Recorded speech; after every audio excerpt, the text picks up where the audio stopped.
These protests, this dissent was seen as a complete shock. Why do you think that is? And how important do you think that is at this point in time?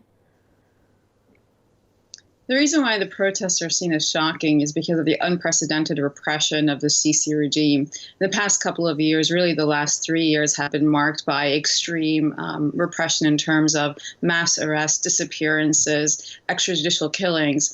In the 2011 time period during the revolution, what became known as Generation Protest, today is known as Generation Jail because they upwards of 60,000 political prisoners. And so for people to come to the street, whether it's hundreds or thousands, but just even a few, means that they're taking a huge personal risk on themselves. The fact that 273 people have already been arrested with whereabouts or conditions unknown is also telling.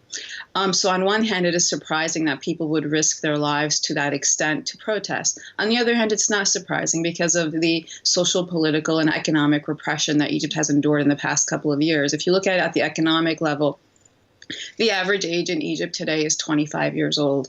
25 years old for a population of over 100 million is a pretty dire situation in terms of economic and also needs for jobs.